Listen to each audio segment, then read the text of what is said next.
The flight attendant's hand struck Jasmine's face with a sharp crack that silenced the entire cabin. "First class isn't for people like you," he hissed. Jasmine's shocked expression transformed into a calm smile as she pulled out her phone. "Let me introduce myself to your supervisor. Before we dive into this shocking story, let me know where you're watching from in the comments. If you're passionate about stories that expose injustice and celebrate triumph, hit that subscribe button right now. You won't want to miss what happens next when this powerful woman turns the tables on discrimination at 30,000 feet. Jasmine Walker tucked her boarding pass into her jacket pocket as she approached the sleek Skyline Airways jet. Today marked her grandmother's 75th birthday celebration in Atlanta, and Jasmine was heading back to San Francisco after the weekend festivities. At 35, she carried herself with quiet confidence, her natural curls framing a face that reflected both intelligence and determination. No one looking at her casual attire, comfortable jeans, white sneakers, and a Stanford University sweatshirt, would guess she was one of the most brilliant aerospace engineers in the country. Fewer still would suspect she was the majority shareholder of Skyline Airways, the very airline whose Boeing 787 Dreamliner she was boarding today. "Flight SL-219 now boarding first-class passengers," announced the gate agent. Jasmine stepped forward, boarding pass ready. The agent smiled mechanically, barely glancing at her documentation before waving her through. Jasmine had purposely chosen not to use her VIP status today. As the anonymous owner of 67% of Skyline's shares, she preferred to experience the airline as an ordinary passenger would. Only the board chairman and CEO knew her true identity, a strategic decision she'd made when purchasing the struggling airline 18 months ago. As she settled into seat 2A, Jasmine noticed the flight attendant, a tall man with a name tag reading Bradley Thompson, fawning over the elderly white couple across the aisle. He took their drink orders immediately and stored their carry-ons with exaggerated care. "Excuse me," Jasmine said as Bradley passed by. "Could I get some water before takeoff?" Bradley's eyes flicked over her, his smile never reaching them. "I'll be with you shortly," he said, before moving to assist another white passenger who had just boarded. Jasmine observed as he promptly took that passenger's jacket and drink order. 10 minutes passed. Bradley made 3 more trips through first class, each time managing to avoid eye contact with her. This wasn't the first time Jasmine had experienced such treatment. Growing up in a working-class neighborhood in Detroit, she had fallen in love with flight after learning about Bessie Coleman, the first black woman to earn a pilot's license. Despite being told repeatedly that aerospace engineering wasn't for people like her, Jasmine had persisted, fueled by her grandmother's unwavering support. Mabel Walker had worked 2 jobs, cleaning houses by day and hospital rooms by night, to help put Jasmine through engineering school.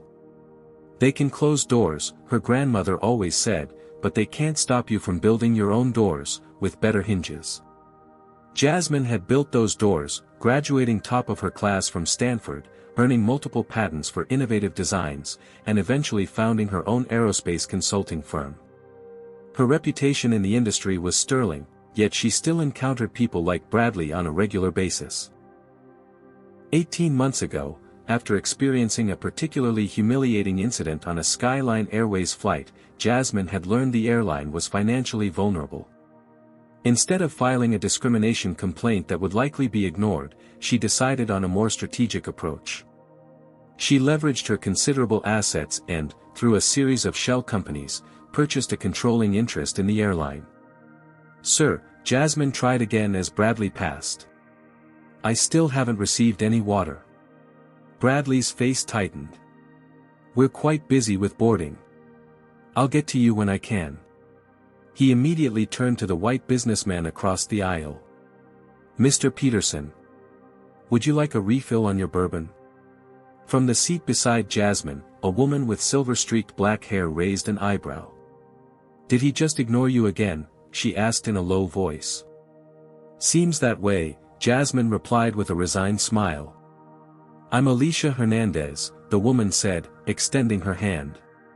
"Dar. Alicia Hernandez. And I don't think I've ever seen such blatant service discrepancy. Jasmine shook her hand. Jasmine Walker. And unfortunately, I have. As boarding continued, Bradley's behavior grew more pointed.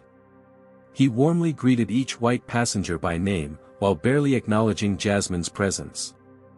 When he distributed hot towels, he practically threw Jasmine's onto her tray table while carefully placing everyone else's into their hands. Dr. Hernandez's expressions grew increasingly disapproving, but Jasmine merely observed, mentally cataloging each interaction. As both an engineer and now an airline owner, she believed in data collection before action. And Bradley Thompson was providing plenty of data. Staring out the window at the Atlanta tarmac, Jasmine thought about her grandmother's words at the birthday celebration yesterday. "Baby, you've climbed so high, but don't forget to reach back and fix those broken stairs for the ones coming behind you." Today was supposed to be about observation, but Jasmine was beginning to wonder if it might become something more. The cabin filled, and as the boarding door closed, Bradley made one final pass through the cabin, checking seat belts. He stopped at Jasmine's row. "Your boarding pass, please," he demanded, extending his hand. Jasmine looked up, noting he hadn't asked anyone else to verify their seat assignment. "I showed it at the gate," she replied calmly. "Is there a problem?" "Just need to verify you're in the correct seat," Bradley insisted, his tone suggesting she clearly wasn't. Jasmine reached into her pocket and produced her boarding pass. Bradley scrutinized it longer than necessary, his lips pursed as though he'd tasted something sour. "Very well," he said finally, returning it with visible reluctance. His eyes lingered on her sweatshirt with clear disdain. "We'll be taking off shortly." Dr. Hernandez leaned over after he left. "You know what that was about, right?" Jasmine nodded. "I've been flying while black my whole life, Doctor. Some things never change. But some things could change." And as owner of Skyline Airways, Jasmine was in a unique position to make sure they did.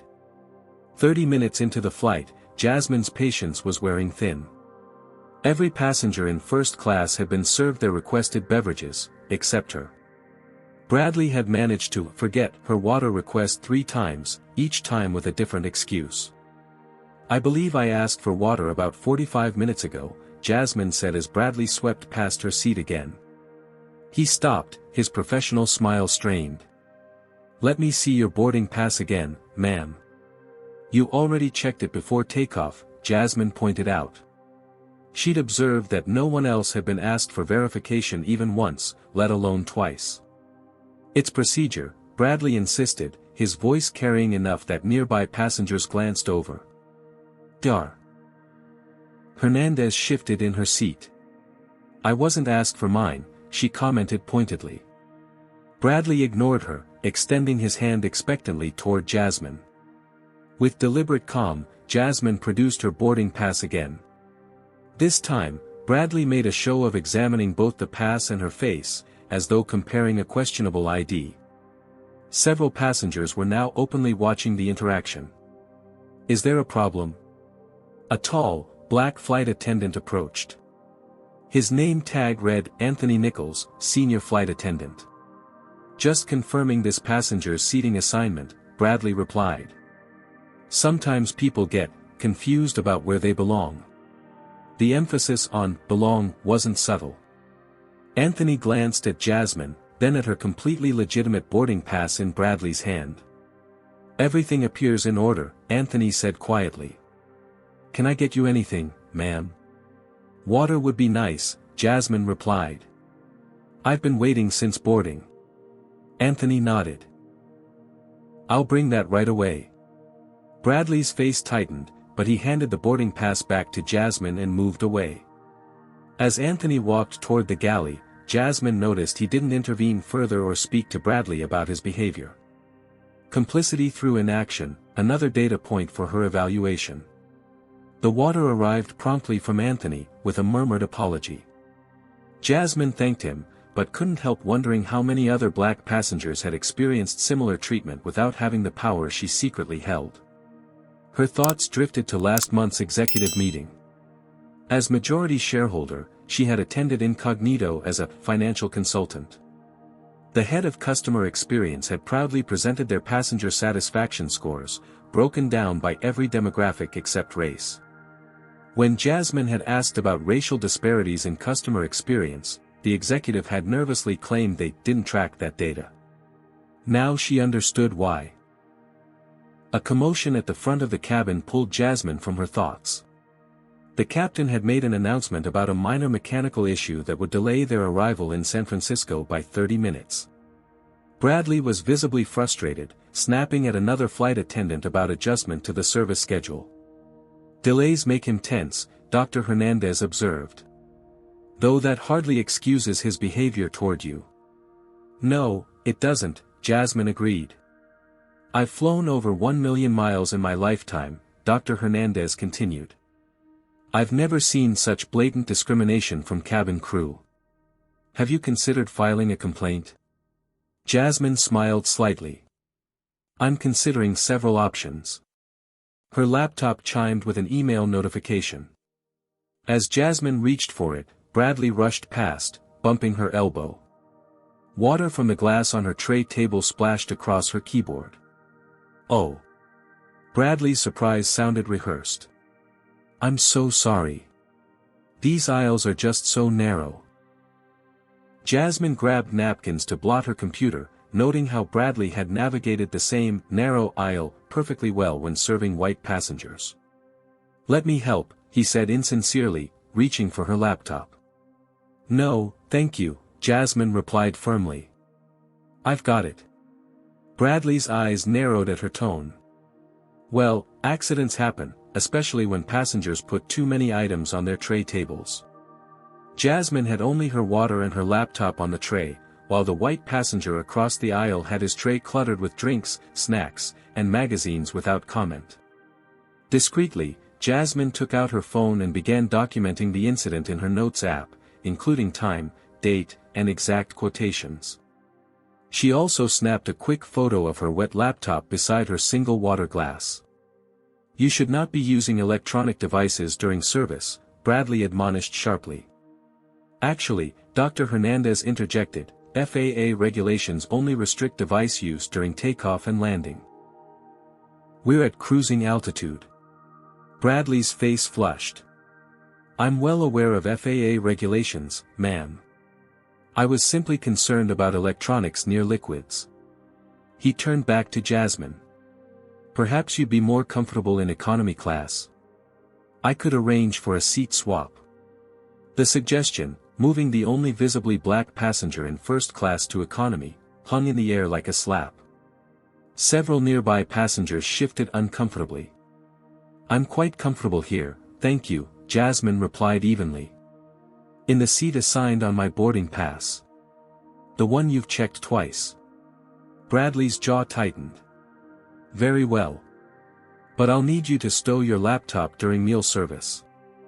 "Of course," Jasmine agreed, though she noticed he wasn't making the same request of the white businessman across the aisle who was actively typing on his device. Dr. Hernandez leaned over after Bradley stormed off. "That was completely inappropriate. Would you like me to speak to the purser?" "Not yet," Jasmine said. "But thank you." In truth, Jasmine was cataloging every infraction, building a comprehensive case not just against Bradley, but against the systemic issues his behavior represented. As owner, she could fire one prejudiced flight attendant. But her goal was larger, to transform the entire culture of her airline. Meal service began shortly thereafter. Bradley delivered Dr. Hernandez's vegetarian meal with a smile, then practically dropped Jasmine's tray on her table. Her chicken was cold, and unlike other passengers, she hadn't been offered a choice of entree. "Excuse me," Jasmine called as Bradley turned away. "Could I see the menu? I wasn't given dinner options." Bradley turned back, exasperation clear on his face. "We're out of the fish option." "I wasn't offered any options," Jasmine clarified. "As I said, we're out of alternatives." Bradley's tone was dismissive. If first-class dining standards don't meet your expectations, perhaps next time. Perhaps next time what? Jasmine's voice remained calm, but her eyes held Bradley's firmly. For a moment, tension crackled between them. Then Bradley's customer service mask slipped back into place.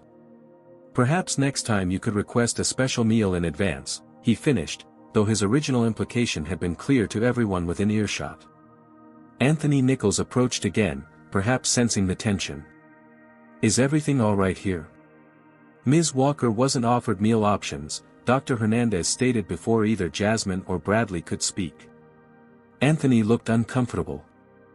I'll check if we have any alternatives available. Don't bother, Bradley cut in. We discussed it already. She's fine with what she has. Actually, Jasmine said, I never said that. Bradley's professional veneer was cracking. Look, I've done everything I can to accommodate you, but your attitude isn't helping. My attitude? Jasmine raised an eyebrow. I've simply requested the same service other passengers are receiving. Bradley, Anthony murmured, perhaps I should handle this section for the remainder of the flight. No need, Bradley snapped. I can handle my assigned cabin. He turned back to Jasmine, voice low but intense. Ma'am, I must insist you lower your voice and stop disrupting other passengers' experience. Jasmine looked around pointedly. She had been speaking in normal tones, while Bradley's voice had risen with each exchange. I'm going to need you to move to economy, Bradley stated suddenly. Your behavior is disruptive. A stunned silence fell over the nearby rows. Even Anthony looked shocked. On what grounds? Jasmine asked calmly. Insubordination and disruption of cabin service, Bradley replied, the words tumbling out as though rehearsed for such an occasion.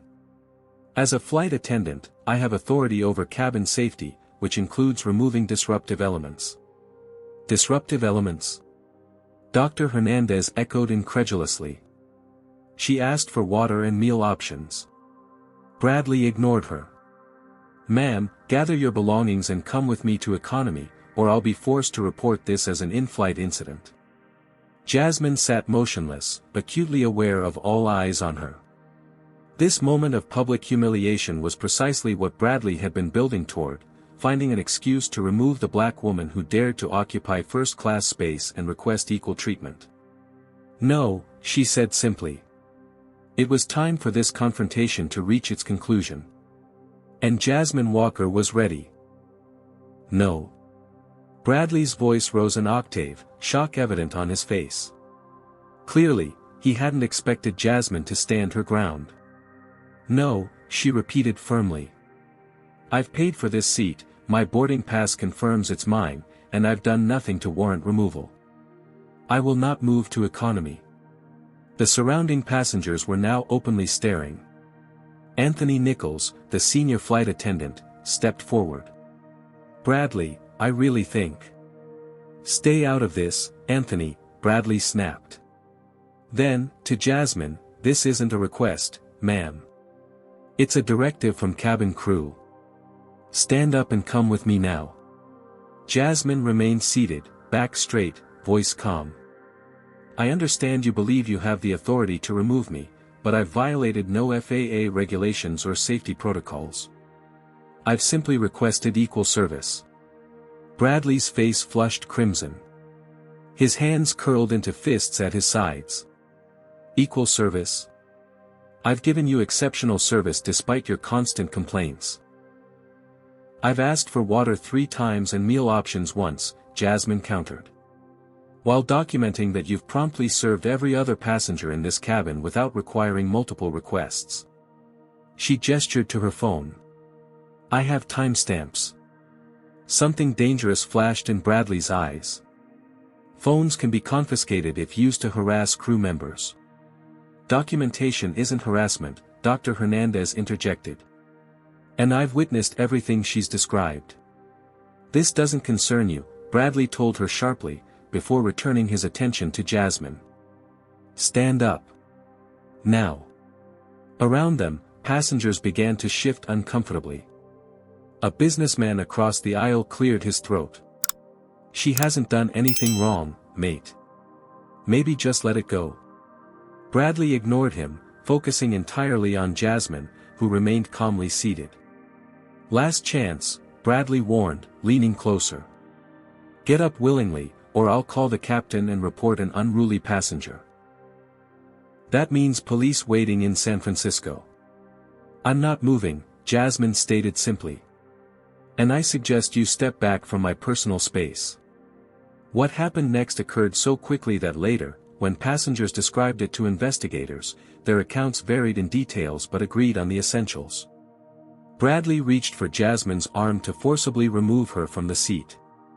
Jasmine pulled back, saying, "Do not touch me." And then Bradley's open palm connected with her cheek in a sharp, cracking slap that silenced the entire cabin. Time seemed to suspend. The red imprint of his hand bloomed on Jasmine's cheek. Gasps erupted throughout the cabin. Someone in the back shouted, "What the hell?" Bradley himself looked stunned, as though his body had acted before his mind could intervene.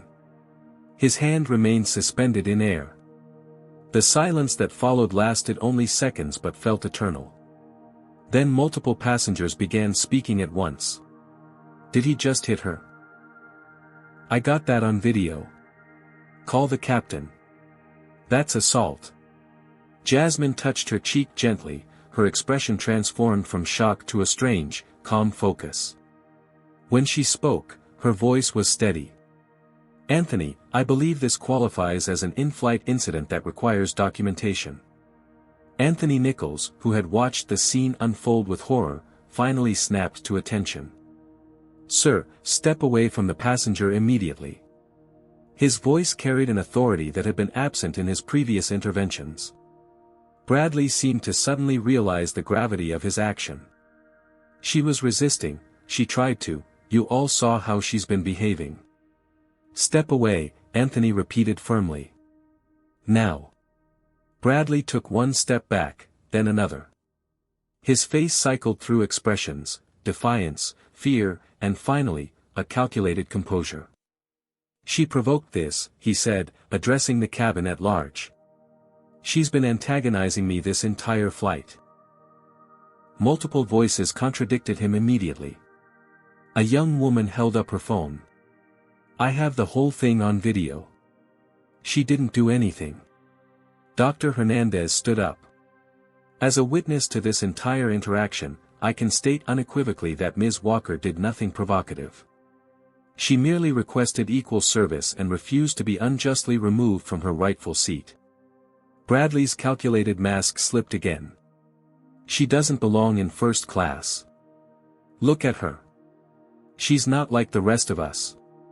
The naked prejudice in his statement hung in the air, confirming what had been implicit in his behavior all along. Several passengers inhaled sharply. Anthony positioned himself between Bradley and Jasmine. Sir, return to the galley immediately. I'm contacting the captain. As Bradley backed away, Jasmine reached for her phone, her movements deliberate and composed despite the red mark still visible on her face. Security recording, she said clearly as she activated her voice memo app. Bradley Thompson, flight attendant on Skyline Airways Flight SL-219, just physically assaulted me after a pattern of discriminatory service. The time is approximately 2:27 p.m. Eastern Time. Bradley's face contorted. You can't record me. FAA regulations permit passengers to record incidents involving flight safety or crew misconduct, Jasmine replied evenly. Something you should know as cabin crew. Ms. Walker, Anthony interjected, the captain has been notified and is arranging for security to meet the aircraft. We'll be landing at the nearest suitable airport. That won't be necessary, Jasmine said, surprising him. I don't want to inconvenience the other passengers. She made a private call, speaking too quietly for others to hear. The cabin remained in uproar. Multiple passengers were on their phones, either recording or messaging about the incident. Others were loudly demanding Bradley's removal from the flight. Bradley, meanwhile, had retreated to the galley but continued to defend himself to another flight attendant. She was being difficult from the start. Acting entitled. I barely touched her. The businessman who had spoken up earlier stood and approached Anthony. I've got the whole thing on video, he said quietly. If she needs it for evidence. Jasmine ended her call and looked up at Anthony. Airport security will be meeting the aircraft in San Francisco. I've requested they come aboard before anyone deplanes. Anthony looked puzzled. How did you arrange that so quickly? Jasmine gave a small smile but didn't answer. Dr. Hernandez gently placed a napkin filled with ice cubes on Jasmine's desk. For your cheek, she said softly. And for what it's worth, as an attorney specializing in discrimination cases, I'd be happy to represent you. Thank you, Jasmine replied, accepting the makeshift ice pack. But I have a feeling Skyline Airways will be very interested in resolving this without litigation. Her gaze shifted to the galley, where Bradley was now frantically whispering to the other flight attendants. Very interested indeed. The captain's voice came over the PA system. Ladies and gentlemen, this is Captain Reynolds speaking. We've been informed of an incident in the cabin. We're continuing to San Francisco as planned, where authorities will board to address the situation. Please follow all crew instructions in the meantime. Flight attendants, please report to the cockpit individually for briefing. Anthony squeezed Jasmine's shoulder gently. I'm sorry this happened, he said quietly. Truly.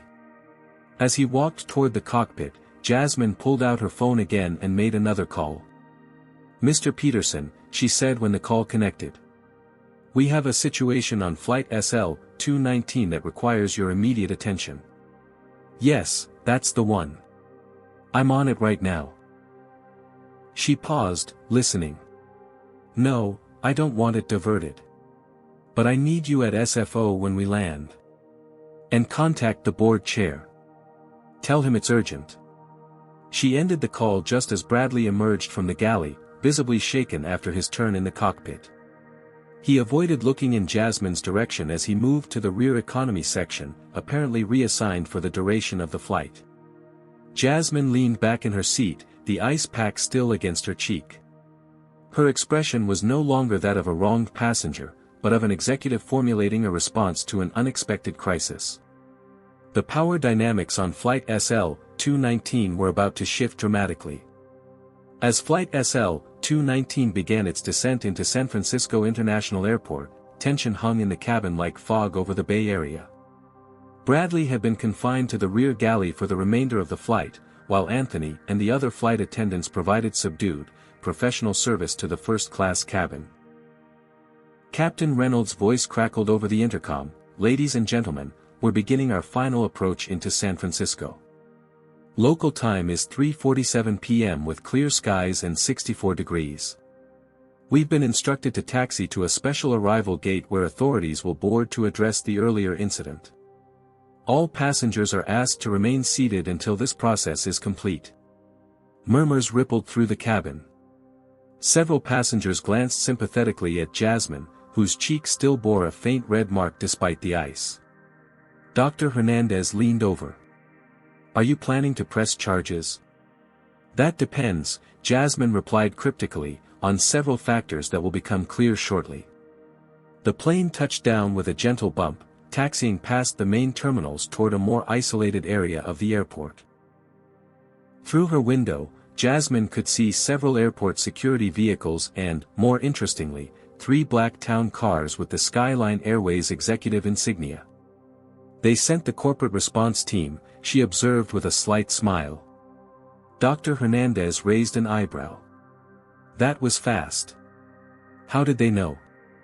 Before Jasmine could answer, the plane came to a complete stop. Captain Reynolds emerged from the cockpit, a tall man with silver-streaked hair and a grave expression. He approached Jasmine's seat directly. "Ms. Walker," he asked formally. "I'm Captain James Reynolds. Security is boarding now to take statements about the incident." Jasmine nodded. "Thank you, Captain." Before they begin, could we speak privately for a moment? Something in her tone made the captain study her more carefully. Of course. We can use the forward galley. As Jasmine stood to follow him, 2 airport security officers entered the aircraft, followed by a man in an impeccable suit whom several frequent flyers recognized as William Peterson, CEO of Skyline Airways. In the privacy of the forward galley, Jasmine spoke quietly to Captain Reynolds. "Captain, I don't believe we've formally met, though I've reviewed your personnel file. I'm Jasmine Walker." The captain nodded, clearly confused. "Yes, I understand you're the passenger who was assaulted. I want to assure you that Skyline Airways takes such incidents extremely seriously." "I'm counting on that," Jasmine replied, reaching into her purse. She extracted not a boarding pass this time, but an executive identification badge with the Skyline Airways logo. "Because I'm not just a passenger, Captain Reynolds. I'm the majority shareholder of Skyline Airways." The color drained from the captain's face as recognition dawned. "You're Project Phoenix," he whispered, using the code name the board had assigned to the mysterious investor who had purchased controlling interest in the airline 18 months ago. "In the flesh," Jasmine confirmed. "And while I didn't plan to reveal my identity this way, Mr. Thompson's actions have forced my hand." Captain Reynolds ran a hand over his face. "My God. We had no idea you were on board. Only the chairman and CEO even know what you look like." "That was intentional," Jasmine explained. "I've been conducting anonymous quality control assessments of our service for months. Today's experience was illuminating." The realization of what this meant clearly struck the captain like a physical blow. A discriminatory assault against an ordinary passenger would have been a serious incident. Against the company's owner, it was potentially catastrophic. "What would you like us to do?" he asked, his voice barely above a whisper. "For now, let's return to the cabin. Mr. Peterson has arrived, and we should address the situation transparently." When they re-entered the main cabin, the CEO was standing in the aisle, speaking quietly with the security officers. He glanced up as Jasmine approached, his expression shifting from professional concern to shock. "Ms. Walker," he managed, extending his hand automatically. "I didn't realize you were, that is, we weren't expecting a surprise inspection." Jasmine supplied, shaking his hand firmly. "That was rather the point, William." The passengers watched this interaction with growing confusion. Dr. Hernandez's eyes narrowed as she observed the deference these men were suddenly showing to Jasmine. "Security wants to take statements about the incident," Peterson explained, regaining his composure. "We'll need to document everything thoroughly." "Actually," said a young woman several rows back, "I recorded most of it." She held up her phone. From when the attendant first asked her to move to economy until he hit her. Other passengers chimed in. "I have footage too." He was singling her out from the beginning of the flight. He checked her boarding pass 3 times but didn't check anyone else's even once. As the testimonies accumulated, Bradley was brought forward from the rear of the plane, escorted by another flight attendant. His face went ashen when he saw the CEO standing beside Jasmine. "Mr. Thompson," Peterson said coldly, "you're suspended effective immediately pending investigation. Security will escort you off the aircraft." Bradley's shock gave way to indignation. "Sir, you don't understand. This passenger was disruptive and combative. I was following protocol for unruly." "Enough," Peterson cut him off. "Multiple witnesses and recordings contradict your account. Who are you going to believe?" Bradley demanded, gesturing toward Jasmine. "Her. Do you know who she is?" A tight, cold smile crossed Peterson's face. "As a matter of fact, I do." He turned to the rest of the cabin. "Ladies and gentlemen, I apologize deeply for the disturbance you've witnessed today. The behavior displayed does not reflect Skyline Airways' values or policies." He paused, looking to Jasmine, who gave a subtle nod. I believe Ms. Walker has something to share with you all. All eyes turned to Jasmine, who stepped into the center of the aisle. My name is Jasmine Walker. While today I was traveling as a private citizen, I am also the majority owner of Skyline Airways. A wave of gasps and murmurs swept through the cabin.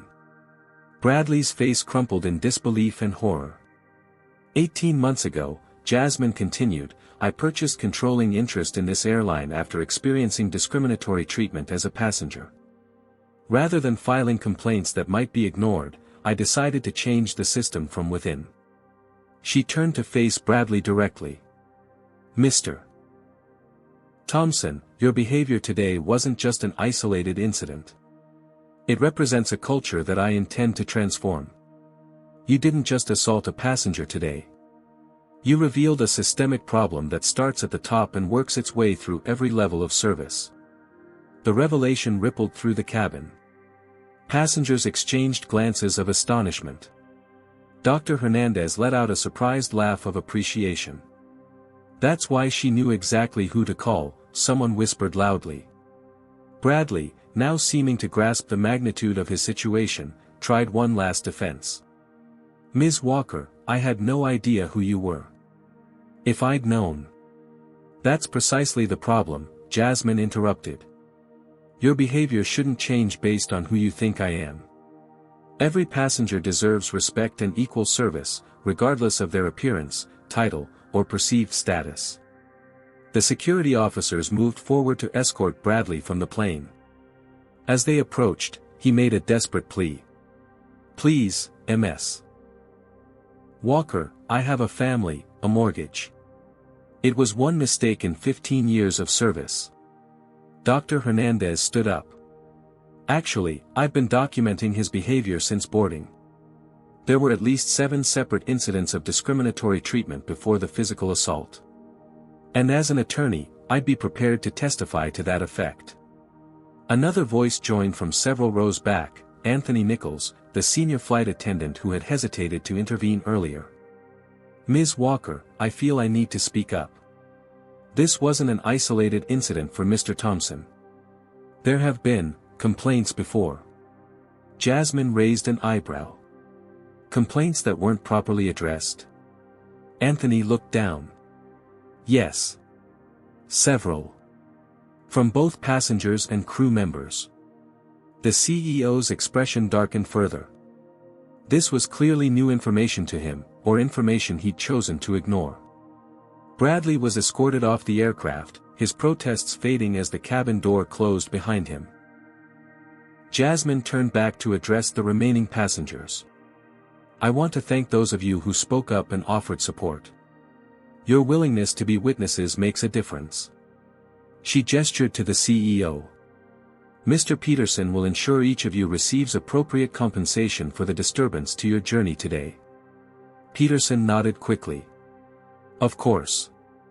Full refunds and vouchers for future travel will be processed immediately. As the situation began to settle, Jasmine noticed several passengers typing on their phones, undoubtedly sharing the dramatic story on social media. Within hours, this would likely be trending news.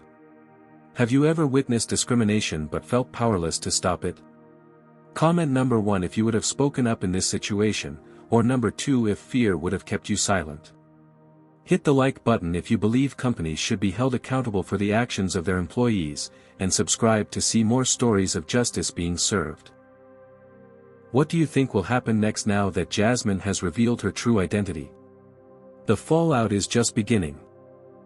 Within 30 minutes of Flight SL-219's arrival at the special gate, the story had already begun spreading through social media channels.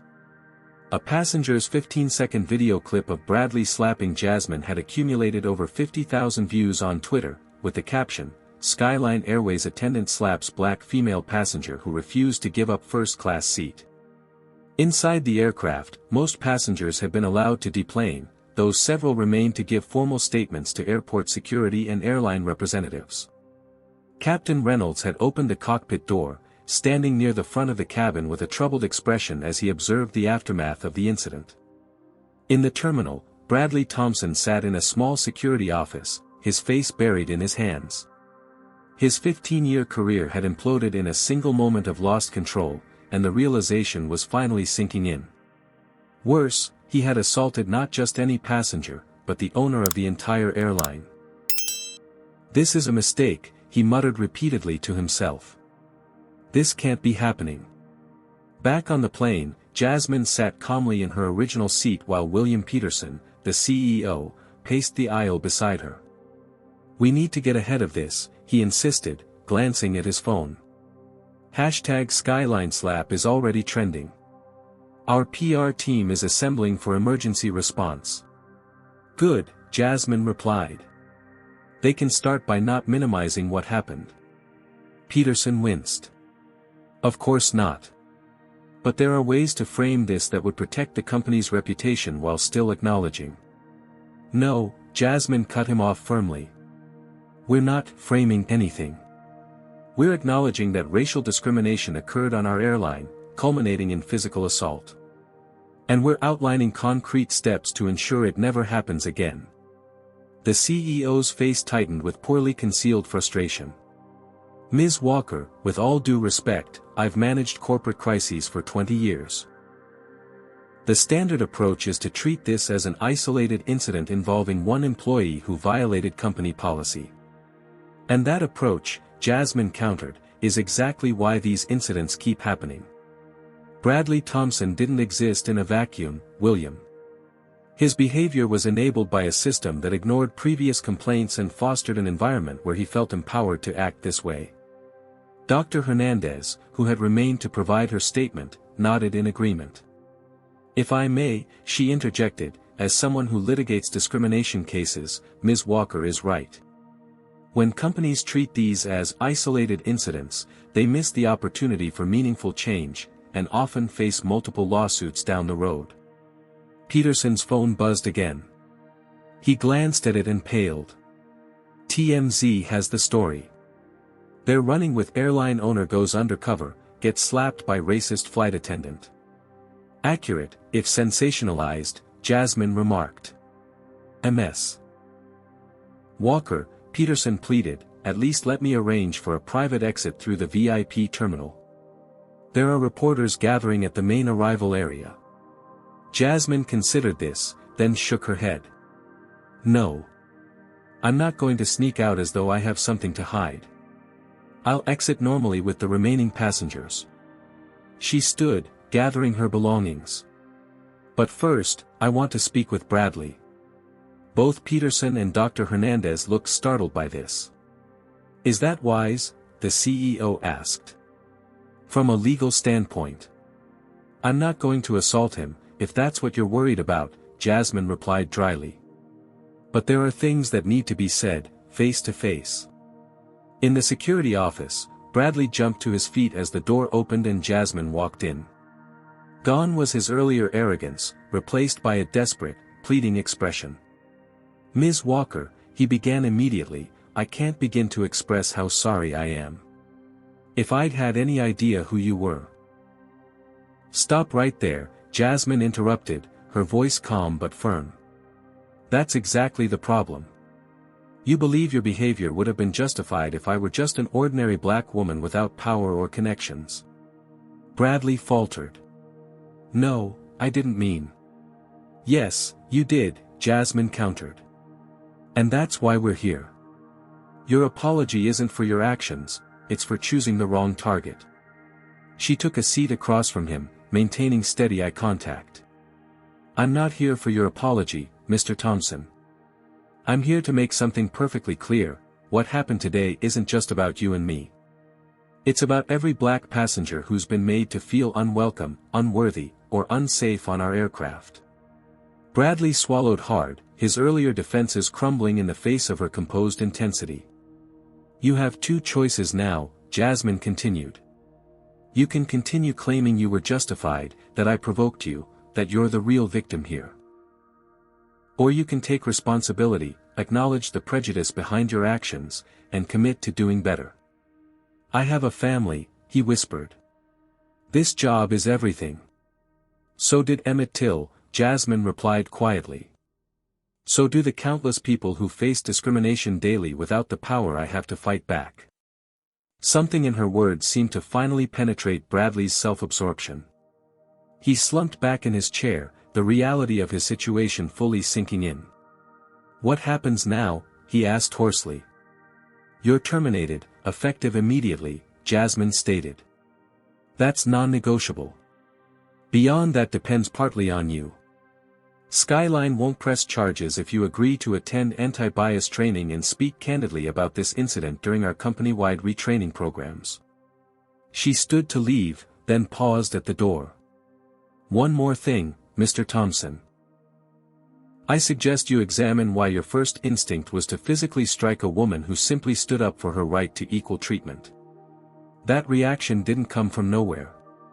Outside in the terminal, the situation had escalated further.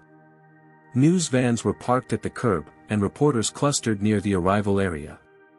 Jasmine's phone buzzed with notifications from major news outlets already requesting interviews.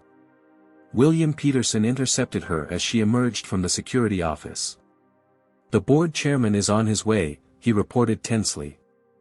"And our social media monitoring shows this story is exploding." "Good," Jasmine replied simply. The CEO looked bewildered. "Good. Our stock will take a hit. Bookings could drop. This is a PR nightmare." "This," Jasmine corrected him, "is an opportunity for authentic change. Sometimes systems need a shock to transform." She checked her phone. "I've called an emergency board meeting for tomorrow morning. Until then, I want you to issue a statement acknowledging what happened, without equivocation or corporate doublespeak." "And Bradley?" Peterson asked. "Terminated," Jasmine confirmed. "Though that's just the beginning of the response, not the end." As they walked through the terminal, Dr. Hernandez caught up with them. "Ms. Walker," she called. "A moment." Jasmine paused, allowing the attorney to join them. "I've been thinking about our conversation," Dr. Hernandez said. "And I believe what happened today indicates a potential pattern of discriminatory practices that may affect many passengers." Peterson tensed visibly. "We have no evidence of a pattern." "Actually," Jasmine interjected, "we do." She turned to Dr. Hernandez. "You're suggesting a class action investigation?" The attorney nodded. "I believe it would be warranted, based on what I witnessed today and Mr. Nichols' admission about previous complaints." As majority shareholder, Jasmine said thoughtfully, "I could fight such an action. Or. Peterson prompted nervously. "Or I could support it, as a mechanism for identifying affected passengers and providing appropriate redress while forcing institutional change." Jasmine smiled at the CEO's horrified expression. "Just something to consider, William." As they approached the main terminal, the buzz of activity intensified. Passengers from Flight SL-219 were already being approached by reporters, many eagerly sharing their accounts of what they'd witnessed. "Ms. Walker," called a voice. They turned to see Anthony Nichols hurrying toward them, still in his flight uniform. "May I speak with you privately?" Jasmine nodded, stepping aside with the senior flight attendant. "I want to apologize," Anthony said quietly. "I saw what was happening but didn't intervene forcefully enough. I should have stopped it before it escalated." "Yes, you should have," Jasmine agreed. "Why didn't you?" Anthony looked down. "I've reported Bradley's behavior before. 3 times, actually.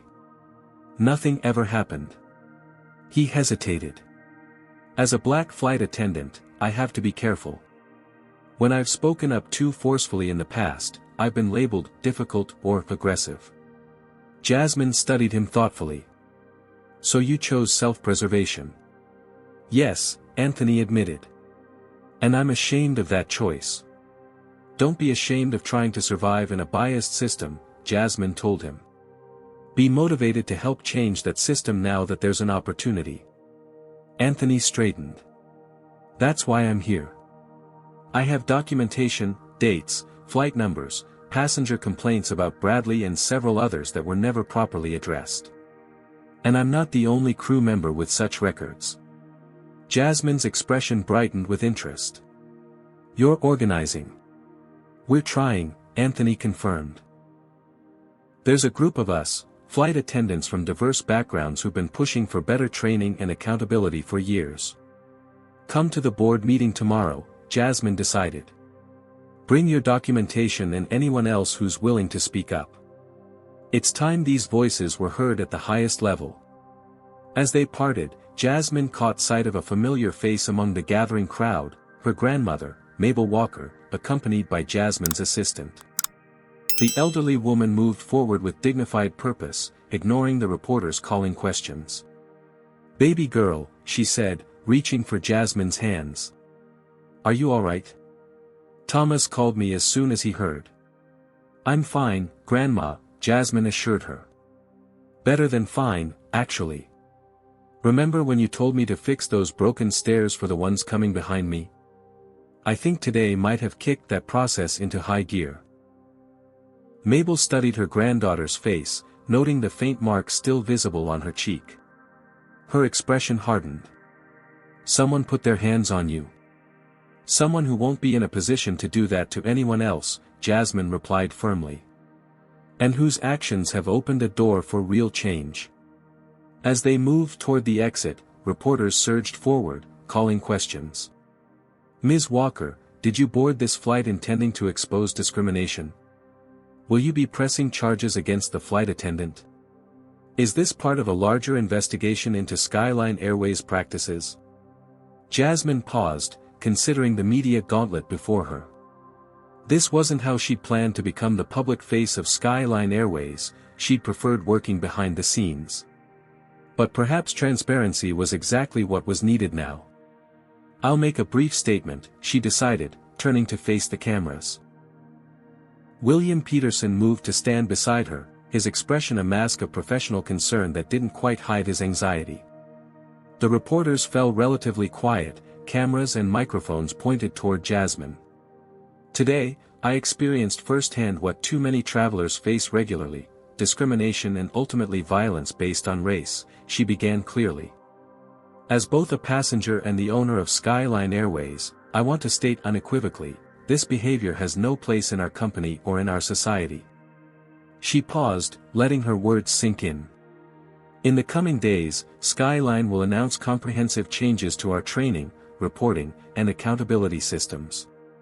This incident, painful as it was, will serve as a catalyst for transformation. I'm committed to creating an airline where every passenger and employee is treated with equal dignity, regardless of their appearance or background." Questions erupted again, but Jasmine simply stated, "That's all for now. A more detailed statement will follow tomorrow after our board meeting." As she walked away with her grandmother, the story of what had happened on Flight SL-219 continued to spread across social media and news outlets. What had begun as one flight attendant's discriminatory behavior had become a national conversation about race, power, and accountability in American businesses. And Jasmine Walker, aerospace engineer and airline owner, found herself at the center of a storm that would transform not just her company, but potentially an entire industry. Dawn broke over San Francisco Bay as Jasmine stood at the floor-to-ceiling windows of Skyline Airways corporate headquarters. The morning news played silently on a screen behind her, showing footage of yesterday's confrontation alongside her photograph and corporate biography. #SkylineSlap and #FirstClassWhileblack were trending nationwide, with the story receiving coverage from major networks and publications. The boardroom behind her gradually filled with executives and directors, their murmured conversations tense and uncertain. This emergency session, called with less than 24 hours' notice, had disrupted vacation plans and family commitments, but not one board member had dared to decline. "Ms. Walker," said a voice behind her. "Everything is ready." Jasmine turned to find Thomas Bennett, her assistant, standing with tablet in hand. Beside him stood Anthony Nichols, still in his flight uniform, clutching a folder of documents and looking both nervous and resolved. "Thank you, Thomas," she replied. "And thank you for coming, Anthony." They entered the boardroom together, where 13 people sat around a polished mahogany table. Chairman Robert Jackson, a 65-year-old white man with silver hair and an expensive suit, rose to greet her. "Jasmine," he said, using her first name despite the formality of the setting. "I think I speak for the entire board when I say how deeply disturbed we are by yesterday's incident. The behavior you experienced was completely unacceptable." Murmurs of agreement circulated the table as everyone took their seats. William Peterson, looking as though he hadn't slept, sat with the PR director and chief legal counsel huddled on either side of him. "Before we begin," Jasmine said, "I'd like to introduce Anthony Nichols, senior flight attendant, who witnessed yesterday's events and has important information to share with this board." Several directors exchanged uncertain glances. The presence of a flight attendant at a board meeting was unprecedented. "I've also invited Dr. Alicia Hernandez to join us," Jasmine continued as the attorney entered the room. As both a witness to yesterday's incident and a legal expert in discrimination cases, her perspective will be valuable. Chairman Jackson cleared his throat. "While we appreciate these additional viewpoints, Ms. Walker, this is highly irregular. Board meetings typically don't include operational staff or outside parties." "Perhaps that's part of the problem," Jasmine replied evenly. "This board makes decisions that affect thousands of employees and millions of passengers without hearing directly from them." Before Jackson could respond, Jasmine activated a presentation screen. 18 months ago, when I acquired controlling interest in Skyline Airways, I presented this board with a strategic vision. The screen displayed a document titled, Project Phoenix, Transforming Skyline Airways. You'll recall that alongside the financial restructuring and fleet modernization, I emphasized the need for cultural transformation. She highlighted a section of the document. Specifically, I pointed to customer service disparities that were alienating diverse market segments and creating liability exposure. Several board members shifted uncomfortably as they recognized their own signatures on the plan they had enthusiastically approved but subsequently ignored. At that time, Jasmine continued, this board unanimously voted to implement a comprehensive review of service quality metrics broken down by passenger demographics. That review never happened. William Peterson interjected, market conditions changed, Ms. Walker. We had to prioritize the fleet expansion to remain competitive. The fleet expansion that I specifically conditioned on concurrent cultural improvements, Jasmine cut in. Improvements that were sidelined despite my clear directives. She turned to Anthony. Mr. Nichols, please share what you've documented. Anthony placed his folder on the table and spoke with quiet intensity. Over the past 3 years, I've personally witnessed or received reports of 78 incidents involving discriminatory treatment of passengers based on perceived race or ethnicity. I've filed formal reports on 34 of these incidents. He slid the folder toward the center of the table. This contains those reports, including dates, flight numbers, and the names of passengers affected. The chief legal counsel reached for the folder with evident alarm. This is the first I'm hearing about any such documentation. That's because the reports never made it past middle management, Anthony explained.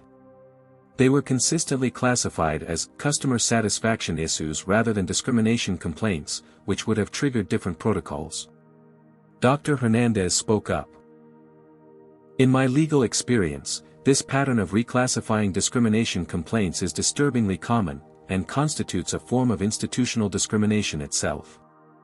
The PR director paled visibly. If these reports became public. They likely will, Jasmine stated matter-of-factly.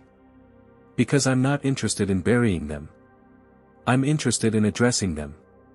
She stood, commanding the room's full attention. Yesterday wasn't just about Bradley Thompson or me. It was the inevitable result of systematic failures that begin in this very room. Pointing to the executive team, she continued, when you decided that investigating service disparities wasn't a priority, you sent a message down the chain of command. When middle managers reclassified discrimination reports, they were following the implicit direction you established.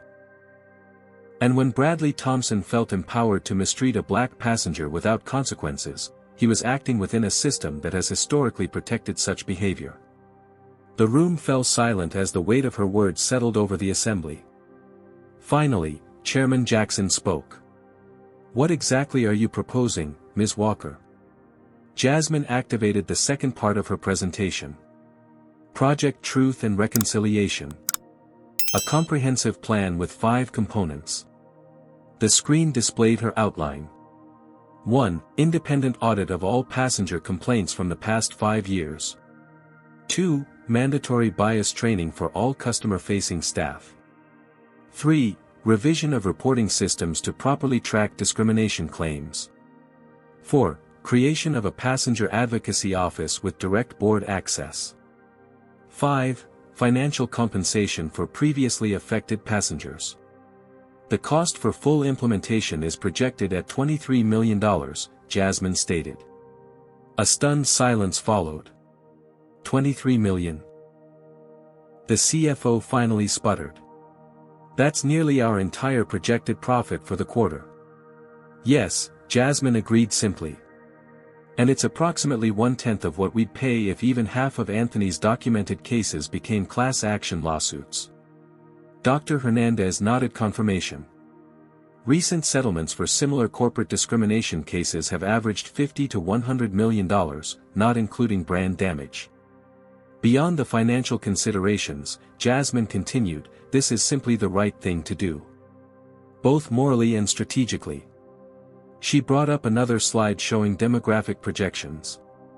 By 2035, the majority of American air travelers will be people of color. Airlines that have established reputations for inclusive service will capture market share, while those associated with discrimination will struggle. Several board members were now taking notes, their expressions shifting from resistance to calculation. I'm prepared to use my controlling interest to mandate this program, Jasmine stated directly. But I'd prefer unanimous board approval, demonstrating that this commitment comes from our collective leadership. Chairman Jackson leaned forward. And what about the immediate situation? The media coverage, Mr. Thompson, your own experience. I've already terminated Bradley Thompson, Jasmine replied. But unlike most corporate responses to such incidents, we won't stop there or pretend this was an isolated case. She outlined her media response strategy, acknowledged the pattern, apologized sincerely, and commit to specific, measurable changes with regular public updates on progress. No corporate doublespeak, she insisted. No meaningless platitudes about diversity being our strength, while we continue business as usual. As the discussion continued, Anthony Nichols revealed another critical piece of information. A group of minority flight attendants had been collecting their own documentation, prepared to file a workplace discrimination suit if the airline didn't address the toxic culture they experienced. We love this company, Anthony explained. We don't want to sue it. We want to make it better. The revelation that Skyline faced potential legal action from both passengers and employees shifted the discussion decisively. Even the most resistant board members recognized the existential threat to the company's reputation and finances. After 4 hours of intense discussion, the board voted unanimously to implement Jasmine's plan, with the added provision that they would establish an employee council with representation from diverse backgrounds to advise on implementation. As the meeting concluded, Chairman Jackson approached Jasmine privately. I've been in aviation for 40 years, he said quietly. I've seen companies try to bury these issues, fight the lawsuits, wait for the news cycle to move on. No one's ever done it this way. That's precisely the problem, Jasmine replied. And why nothing ever changes. Outside the boardroom, she found her grandmother waiting, dignity and pride evident in her bearing despite her 81 years. Beside her stood Dr. Hernandez, engaged in animated conversation. Your granddaughter is extraordinary, Dr. Hernandez was saying. To turn personal humiliation into institutional change like this. She's always been that way, Mabel Walker replied with a smile. Ever since she was little. Doesn't just fix the problem in front of her, she rebuilds the whole system. Jasmine embraced her grandmother, suddenly aware of how much this moment owed to this woman's sacrifices and wisdom. We got it, she said simply. Unanimous approval. Never doubted you would, Mabel replied. Now comes the hard part, making sure they follow through. Dr. Hernandez's phone buzzed. She checked it and looked up with wide eyes. "You might want to see this," she said, turning the screen toward Jasmine. The headline read, "Exclusive, Skyline Airways flight attendants allege systematic discrimination, dozens more come forward after viral incident." The story had jumped from a single incident to an industry-wide reckoning. Employees at 4 other major airlines had begun sharing similar experiences on social media and with news outlets. Jasmine took a deep breath. What had begun as her private quality control assessment had catalyzed a movement that now extended far beyond Skyline Airways or her personal experience. As they walked toward the elevator, Thomas approached with another update. "Ms. Walker, CNN, MSNBC, and Fox News have all requested interviews. The White House press secretary mentioned the incident in this morning's briefing. And the NAACP has issued a statement supporting your response." The elevator doors opened to reveal Anthony Nichols with 4 other flight attendants, 2 black women, 1 Latino man, and 1 South Asian woman. All wore their Skyline uniforms and expressions of cautious hope. "Ms. Walker," Anthony said. "These are some of the colleagues I mentioned. They wanted to thank you personally for listening when so many others wouldn't." As Jasmine spoke with this small delegation, she realized that her role had fundamentally changed. She was no longer just a behind-the-scenes investor or even a corporate executive implementing reforms. She had become, somewhat reluctantly but perhaps necessarily, the public face of a movement for accountability and transformation. The weight of that responsibility settled on her shoulders as she stepped into the elevator, her grandmother's hand firmly grasping hers, a tactile reminder of whose shoulders she stood upon, and for whom she was now fighting. 3 weeks after the incident, Jasmine stared at her reflection in the bathroom mirror of her San Francisco penthouse. Dark circles shadowed her eyes, testament to endless meetings, interviews, and the constant vigilance required by her newly public profile. Her phone buzzed for what felt like the 100th time that morning, another media request, another threat, another opportunity, another crisis. She let it ring. The initial news cycle had evolved into something more substantial and demanding. What had begun as a viral video had become a national conversation about race, privilege, and accountability in American business. And Jasmine Walker, previously known only in aerospace engineering circles and boardrooms, had become the reluctant face of that conversation. Her doorbell rang, followed by her security systems announcement, Dr. Alicia Hernandez at main entrance. Jasmine quickly applied concealer to the shadows under her eyes and went to greet her visitor. Over the past weeks, the attorney had become both a strategic advisor and something approaching a friend. "You look exhausted," Dr. Hernandez observed without preamble as she entered, carrying a thick folder and a takeout bag from Jasmine's favorite cafe. "Good morning to you too," Jasmine replied with a tired smile. "Coffee in that bag?" "Coffee, pastries, and the latest social media analysis," Dr. Hernandez confirmed, setting everything on the kitchen island. "The online backlash is intensifying." Jasmine nodded grimly. While public support for her actions remained strong, a coordinated campaign to discredit her had emerged from certain corners of the internet. Her inbox overflowed daily with threats and racist vitriol. Conservative commentators had begun questioning her qualifications and suggesting she had orchestrated the incident for publicity or financial gain. "Bradley's given 3 interviews this week, Dr. Hernandez reported, sliding printouts across the counter. "He's claiming he was set up and is the victim of reverse discrimination and cancel culture." Jasmine scanned the headlines without surprise. "Let him talk. Every interview he gives contradicts his previous statements and strengthens our position." "True, but his supporters don't care about consistency." Dr. Hernandez sipped her coffee. "They're calling for a boycott of Skyline Airways." Jasmine's phone rang again, Thomas Bennett, her assistant. She answered on speaker. "Morning, Thomas. Dr. Hernandez is here." "Good morning to both of you," Thomas replied. "2 updates. First, the class action certification hearing is scheduled for next month. Second, your grandmother called. She's concerned about the threats and wants you to come stay with her in Detroit for a while. Jasmine smiled sadly. Tell her I'm fine. Security is top-notch here. After ending the call, she turned back to Dr. Hernandez. The personal stuff is harder than I expected. My engineering colleagues are keeping their distance, worried about association with controversy. 3 speaking engagements were cancelled last week. And my dating profile got hacked and spread all over right-wing forums. The cost of visibility, Dr. Hernandez observed. Especially for black women who challenge power structures. Jasmine nodded, remembering a conversation with her mentor, Dr. Katherine Johnson, years earlier.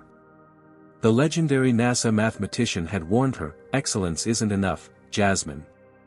When you're black and female, you have to be twice as good to get half as far. And if you dare to demand equality, you'd better be prepared for the backlash.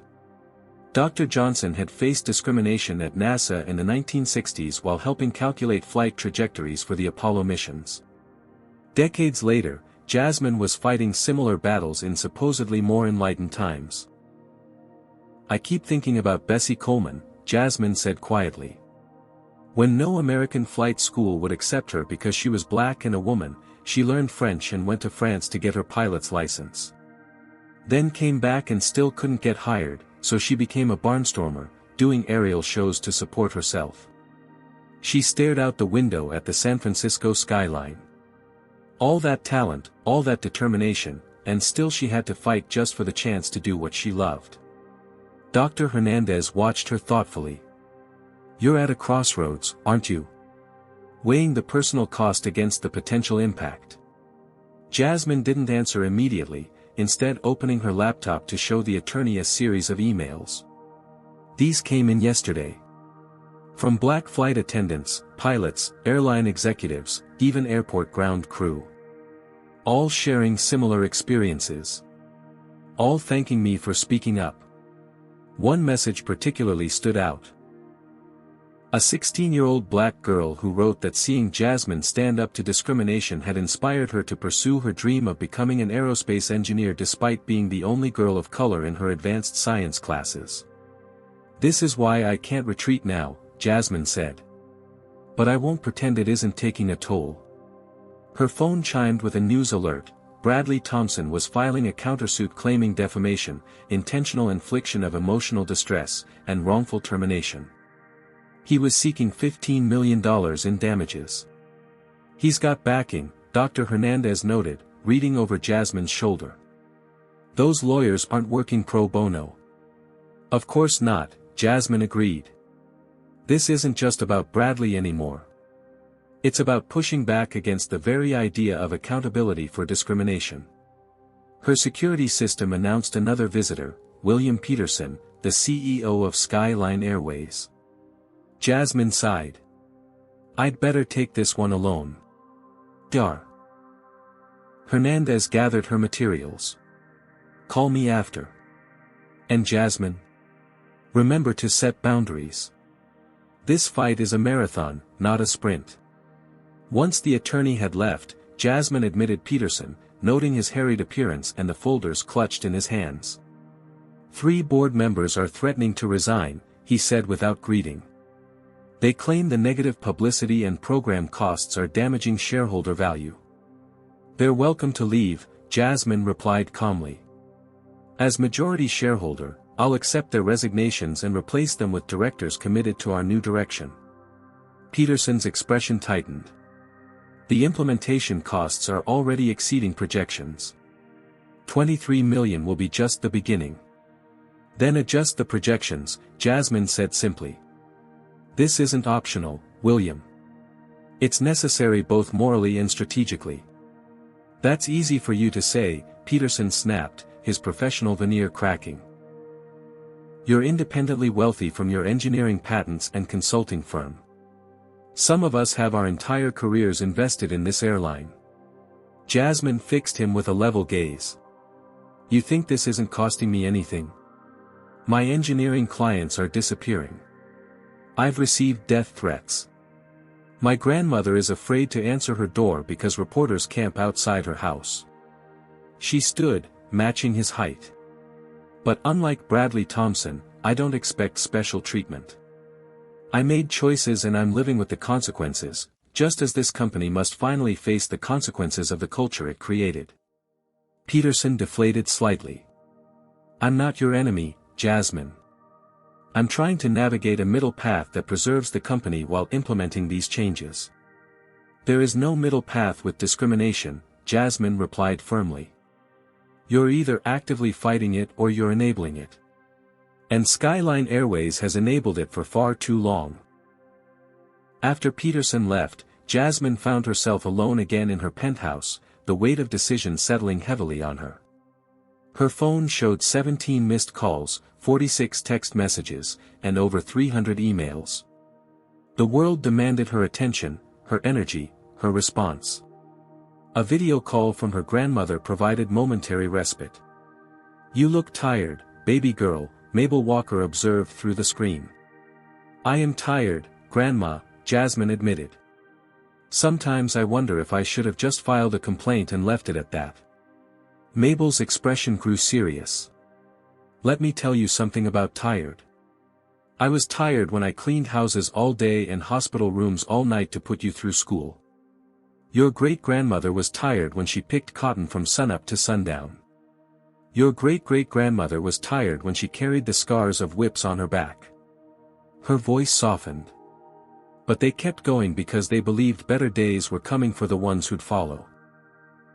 And look at you now, not just riding in first class, but owning the whole damn plane. Jasmine smiled despite herself. Language, Grandma. I'm 81 years old. I'll use whatever language the situation calls for, Mabel replied tartly. Now, are you going to let some internet trolls in corporate suits undo everything you've built? Or are you going to finish what you started? The question hung between them, but they both already knew the answer. Later that evening, Jasmine sat on her balcony overlooking the bay, considering the path forward. Dr. Hernandez had left research on similar corporate transformations, the successes and failures, the strategies that worked and those that didn't. A text from Anthony Nichols arrived with a photo attached, the first graduating class of flight attendants to complete Skyline's new comprehensive bias training program. 28 diverse faces smiled at the camera, certificates in hand. It was a small victory, but a real one. A concrete result of the storm she'd weathered these past weeks. Jasmine made her decision. She would neither retreat into privacy nor allow herself to be consumed by the public battle. Instead, she would channel her engineering mindset, identifying the problem, analyzing its components, and designing systematic solutions. She opened her laptop and began drafting a new strategic plan. This one wasn't just for Skyline Airways, but for herself. A blueprint for sustainable advocacy that wouldn't burn her out or compromise her other passions. As night fell over San Francisco, Jasmine Walker, aerospace engineer, airline owner, and reluctant activist, found a moment of clarity amidst the chaos. The path ahead would be difficult, but she'd never shied away from difficult problems. After all, that's what engineers did, they built solutions where none existed before. And sometimes, they rebuilt entire systems from the ground up. The shareholders' meeting will begin in 5 minutes, Thomas announced, poking his head into the conference room where Jasmine was reviewing her presentation notes. 6 weeks had passed since the incident on Flight SL-219. In that time, Skyline Airways had become the center of a national conversation about race and corporate accountability. The company's stock had initially plummeted, then stabilized as Jasmine's comprehensive response plan began to take effect. Today would be her first direct address to all shareholders, not just the board. "How's the crowd?" she asked, adjusting her blazer, professional navy blue rather than the Stanford sweatshirt she'd worn on that fateful flight. "Mixed," Thomas replied honestly. "Support from institutional investors and progressives. Hostility from some of the old guard. Media presence is significant." Jasmine nodded, having expected no less. "And our special guests?" seated in the reserved section, as requested. She gathered her materials and followed Thomas to the main auditorium of Skyline's headquarters.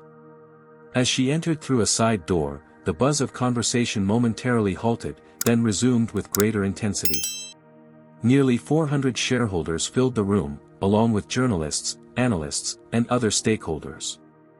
From her vantage point on the stage, Jasmine could see Bradley Thompson's legal team huddled near the back, a visual reminder of his countersuit, which had become a rallying point for those opposed to her reforms. More encouragingly, she spotted Anthony Nichols and his colleagues from the Flight Attendants Coalition seated near the front, alongside Dr. Hernandez. Chairman Robert Jackson approached the podium, calling the meeting to order with practiced authority. Before we proceed to quarterly results and shareholder questions, he announced, I invite our majority shareholder and newly appointed executive chairwoman, Ms. Jasmine Walker, to address recent events and strategic initiatives. As Jasmine took the podium, she noted the symbolism of the moment.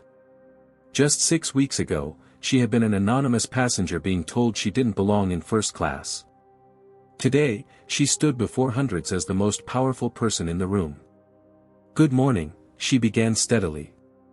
Many of you know me primarily through news coverage of an incident that occurred on one of our flights. Others know me through my work in aerospace engineering or my previous quiet role as a major investor.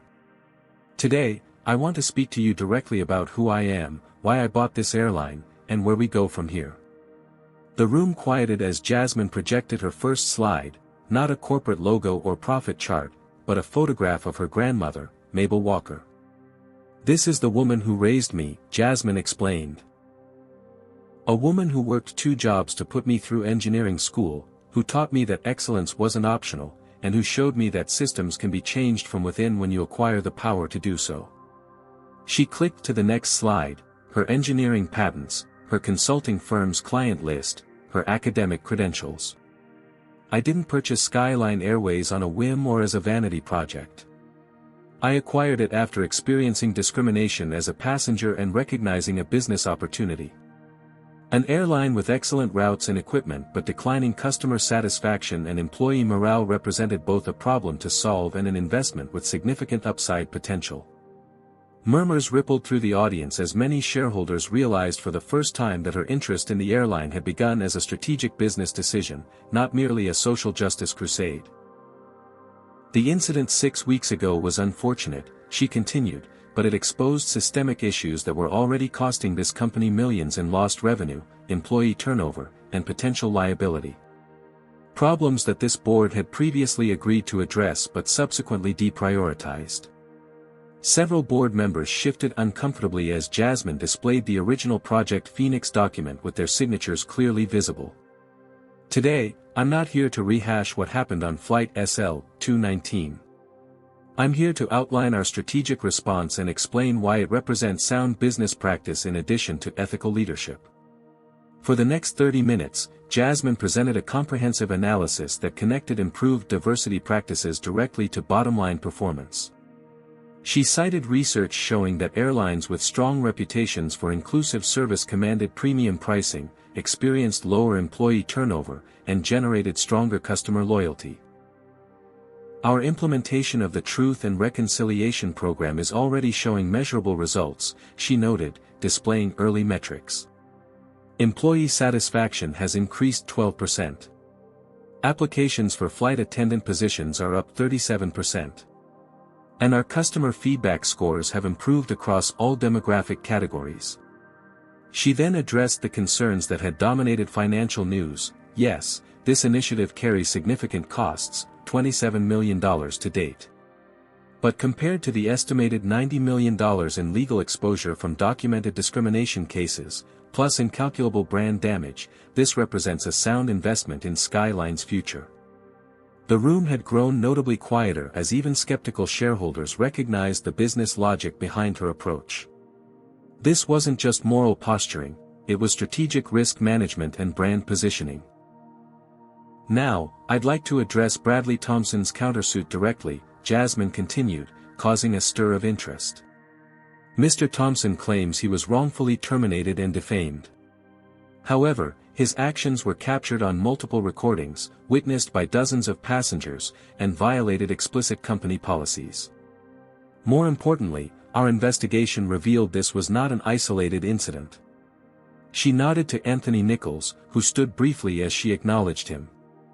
Thanks to courageous employees who came forward, we've documented 17 previous incidents involving Mr. Thompson alone, with formal complaints that were systematically minimized or ignored by previous management. Jasmine paused, letting this sink in. His lawsuit is not merely without merit, it represents an attempt to intimidate this company and others from holding employees accountable for discriminatory behavior. We will not settle. We will not back down. And we are confident the facts will speak for themselves in court. The bold declaration drew spontaneous applause from many attendees, though others remained stone-faced. Finally, I want to address the broader implications of our actions, Jasmine said, displaying headlines about similar initiatives now being considered at other airlines. Skyline Airways has an opportunity to lead industry-wide change rather than following reluctantly behind it. By taking decisive action now, we position ourselves as innovators in corporate accountability and inclusive service, values that an increasing percentage of consumers prioritize when making purchasing decisions. She concluded with a simple statement: discrimination isn't just morally wrong, it's bad business. And Skyline Airways will no longer tolerate it, regardless of the short-term costs of transformation. As Jasmine stepped back from the podium, the auditorium erupted in a mix of enthusiastic applause and muted opposition. Chairman Jackson returned to open the floor for questions, which came rapid-fire. What happens if Bradley Thompson's suit succeeds? How will you measure the ROI on these diversity programs? Are you sacrificing shareholder value for social activism? Jasmine addressed each question with data-driven responses, consistently connecting ethical practices to business outcomes. When a particularly hostile shareholder suggested she was exploiting one unfortunate incident for personal publicity, she responded with calm precision. I didn't create this situation. I simply refuse to accept discriminatory treatment that many others endure silently.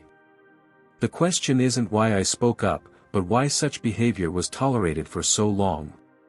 After the formal session concluded, Jasmine met privately with a coalition of institutional investors who collectively controlled nearly 20% of Skyline's shares. Their support would be crucial for maintaining momentum against resistance from more conservative shareholders. Your approach is unorthodox, admitted Sandra Chin, representing a major pension fund. But the data you've presented is compelling. We're inclined to support your leadership through this transition period, provided quarterly benchmarks are met. Jasmine shook her hand. Thank you. Transparency and accountability are central to this entire effort, including my own performance as executive chair. Later that afternoon, Jasmine convened another meeting, this one with Dr. Hernandez and representatives from 3 other major airlines who had requested confidential discussions about implementing similar reforms. The class action certification hearing is next week, Dr. Hernandez informed the group. Based on the evidence we've gathered, I expect approval to proceed, which will potentially affect all 4 of your companies. The executives exchanged nervous glances. Or, Jasmine suggested, you could get ahead of this. Join our industry standards initiative voluntarily. Implement the same reforms we're instituting at Skyline. Be part of the solution before the courts force your hand. One executive, a vice president from Continental Airways, leaned forward. What exactly would that entail? Jasmine outlined the core components: independent audits of past complaints, revised reporting systems, comprehensive training, and a transparent compensation structure for affected customers and employees. The cost seems prohibitive, another executive objected. Compared to what? Dr. Hernandez countered. Class action settlements? Department of Justice investigations? The viral videos of discrimination incidents that seem to emerge weekly? By evening, 2 of the airlines had tentatively agreed to join Skyline's initiative, with formal announcements pending board approvals. The industry-wide conversation Jasmine had hoped to spark was gaining momentum. As she prepared to leave headquarters, Anthony Nichols approached with an update on the Flight Attendants Coalition. "We've grown to over 200 members across 6 airlines," he reported proudly. "And the new reporting system at Skyline has already logged 38 incidents that would have previously gone undocumented." Jasmine nodded, gratified by the concrete progress. "And the training program?" "Making a real difference," Anthony confirmed. "Even skeptics are acknowledging its value. We've had flight attendants in tears saying it's the first time they've felt their experiences were validated by management." Before they parted, Anthony hesitated, then added, "Bradley's been reaching out to current employees, trying to build support for his lawsuit. Suggesting they could join as plaintiffs, claiming the new policies create a hostile work environment for white employees." Jasmine wasn't surprised. "Document everything. Forward any communications to legal." This is exactly the kind of backlash we anticipated. That evening, as Jasmine reviewed media coverage of the shareholders' meeting, her phone rang. The caller ID showed William Peterson, the CEO, whose initial resistance had gradually transformed into grudging cooperation. "The board vote came through," he reported without preamble. 7-3 in favor of the full implementation plan, including the expanded budget. "And the 3 opposed?" Jasmine asked. "Submitted their resignations, as expected." Jasmine had already identified diverse, qualified candidates to fill those positions, executives with proven track records in both business performance and inclusive leadership. "One more thing," Peterson added. "Bradley gave another interview today. He's claiming you orchestrated the entire incident as a publicity stunt to take control of day-to-day operations." Jasmine sighed. "Forward the link to legal. It'll join the growing evidence of defamation for our countersuit." After ending the call, she stared out at the San Francisco skyline, reflecting on the strategic chess match she'd been playing these past 6 weeks. Every move Bradley and his supporters made seemed to strengthen her position, providing additional evidence and galvanizing more allies to her cause. The path forward was becoming clearer. The industry-wide alliance. The class action that would force accountability across multiple airlines. The new board members who would bring fresh perspectives. The empowered employee coalition providing real-time feedback on implementation. For the first time since the incident, Jasmine allowed herself to feel a measure of satisfaction. The system wasn't transformed yet, far from it. But the mechanisms for change were now firmly in place, with momentum building daily. Her phone chimed with a text from her grandmother, "Saw you on the news today. Looked just like your grandfather when he organized that auto workers' strike in '73. Some things run in the blood." Jasmine smiled, feeling the weight of that legacy, not as a burden, but as a foundation. The work continued, but tonight, at least, she could acknowledge that something significant had begun. Do you believe companies should be held accountable for the actions of their employees? Have you ever witnessed discrimination but felt powerless to stop it? Leave a comment with your thoughts, and don't forget to subscribe to see more stories about individuals standing up against injustice. What other industries do you think need this kind of transformation? Let me know in the comments below. 6 months after the incident on Flight SL-219, Jasmine Walker stood before a graduating class of 62 new Skyline Airways flight attendants. Sunlight streamed through the windows of the training center, illuminating faces that represented a much broader spectrum of American society than previous classes. "Today marks not just your entry into the Skyline family," Jasmine began, "but your participation in a transformative moment in commercial aviation history." The graduates sat attentively, their freshly pressed uniforms adorned with a new insignia, a phoenix rising, that symbolized the airline's rebirth. 6 months ago, an incident occurred that many viewed as a company's worst nightmare. A viral video. International headlines. Legal challenges. Stock volatility. Jasmine smiled slightly. But what appeared to be a crisis was actually an opportunity, a catalyst for changes that were long overdue.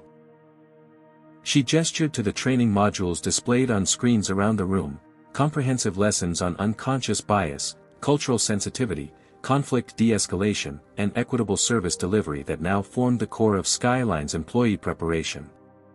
You're the first class to complete this enhanced curriculum from day one.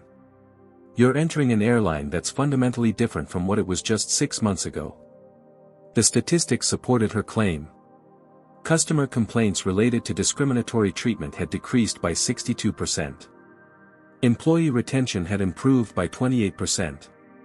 And perhaps most tellingly for the shareholders, Skyline stock had recovered its initial losses and gained an additional 12% as the company's reputation for leadership in both service quality and corporate responsibility attracted new customers and investors. But transformation isn't just about metrics and policies, Jasmine continued. It's about people. Real lives affected by the choices we make every day and how we treat one another. She nodded toward the back of the room, where Anthony Nichols now stood as the newly appointed Director of Culture and Inclusion, a position created specifically to ensure the sustainability of Skyline's reforms. Mr. Nichols will tell you that change isn't always comfortable. That resistance is inevitable. That there will be days when it seems easier to revert to old patterns. Anthony nodded in confirmation, his experience of the past 6 months having proven this repeatedly. The transition hadn't been smooth.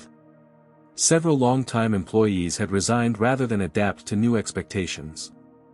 Online campaigns had attempted to boycott the airline for its political correctness. Bradley Thompson's lawsuit had dragged on, generating periodic negative press. But through it all, Skyline had maintained its course. The changes were non-negotiable. The commitment unwavering. And gradually, the results spoke for themselves. 2 weeks ago, Jasmine revealed, Bradley Thompson's lawsuit against Skyline Airways was dismissed with prejudice. A murmur of approval ran through the graduates. The judge not only rejected his claims of wrongful termination and defamation but cited the overwhelming evidence of legitimate grounds for dismissal and pattern of documented misconduct. What Jasmine didn't mention was that Bradley's legal team had approached her with settlement offers 3 times, each time suggesting that ending the public battle would benefit both parties. Each time, she had refused. This wasn't about money or even personal vindication, it was about establishing a clear precedent that discrimination carried real consequences. Meanwhile, she continued, the class action lawsuit has resulted in industry-wide changes. For major airlines have now joined Skyline Standards Initiative, adopting similar training programs, reporting systems, and accountability measures. The industry transformation had accelerated beyond even Jasmine's optimistic projections. When confronted with the choice between voluntary reform and costly litigation, most airlines had chosen the former. Those that resisted found themselves at a growing competitive disadvantage as consumers increasingly factored corporate values into their purchasing decisions. Your entry into this profession comes at a historic moment, Jasmine told the graduates. You're not just providing a service, you're helping redefine what air travel means for all passengers, regardless of their background or appearance. After the ceremony, Jasmine met briefly with each graduate, taking particular interest in those who represented demographics historically underrepresented in aviation. Among them was Zara Williams, a young black woman whose application essay had cited Jasmine as her inspiration for pursuing a career in the industry. Ms. Walker, Zara said earnestly as they shook hands, I applied to 3 airlines, but Skyline was my first choice because of what you did. Because you showed that we don't have to accept being treated as less than. Jasmine squeezed her hand. Remember that feeling when you encounter resistance. And remember that you're never alone in this work. Later that afternoon, Jasmine visited Skyline's newly established Bessie Coleman Scholarship Foundation, which provided financial support and mentorship to students of color pursuing careers in aviation. The foundation, funded by a portion of Jasmine's personal shares in the company, had already awarded 37 scholarships to aspiring pilots, engineers, air traffic controllers, and aviation business professionals. The applications for next year have doubled, reported the foundation director. Your CNN interview really raised our profile. Jasmine smiled, recalling the interview, a thoughtful, in-depth conversation about her journey from aerospace engineering to airline ownership to reluctant activist. The segment had gone viral, not for controversy but for its honest examination of racial dynamics in American business. By evening, Jasmine was back at San Francisco International Airport, this time to board a Skyline flight to Detroit. Her grandmother's 82nd birthday celebration was the following day, an event Jasmine wouldn't miss for anything. As she approached the gate, she noticed subtle differences from 6 months earlier. The gate agent's interactions with diverse passengers were noticeably more attentive and respectful. The pre-boarding announcements included information about Skyline's service commitment to all passengers. And the flight crew, visible through the jetway window, reflected a much broader spectrum of American society. Boarding proceeded smoothly, without the tension or microaggressions Jasmine had observed on countless previous flights. In first class, where she now flew openly as the airline's executive chair rather than anonymously, the lead flight attendant greeted each passenger with consistent warmth and professionalism. "Ms. Walker," he said with genuine pleasure when recognizing her. "It's an honor to have you aboard. I'm Jason, and I'll be taking care of the first-class cabin today." "Thank you, Jason," she replied. "I'm looking forward to a smooth flight to Detroit." As the plane taxied toward the runway, Jasmine found herself on the same route she traveled 6 months earlier, but in circumstances that couldn't be more different. The transformation of Skyline Airways from a company in crisis to an industry leader in both service quality and corporate responsibility represented everything she had hoped to achieve when purchasing her controlling interest. But the journey wasn't complete. Just that morning, she had reviewed plans for the next phase of Skyline's evolution, a comprehensive analysis of vendor relationships to ensure the airline's commitment to equity extended throughout its supply chain. The company was also preparing to launch new routes serving historically underserved communities, recognizing untapped market potential where others saw only limited profit opportunity. As the plane lifted into the clear California sky, Jasmine's phone chimed with one last message before she would need to switch to airplane mode. It was from Dr. Hernandez, containing a link to a just-published article in the Harvard Business Review. The title read, "The Skyline Model: How Crisis Response Transformed an Industry's Approach to Discrimination." Jasmine smiled as she powered down her device. The academic analysis would help spread these practices beyond aviation to other industries still struggling with similar challenges. That had always been part of her vision, not just to fix one company or one incident, but to create a replicable model for systematic change.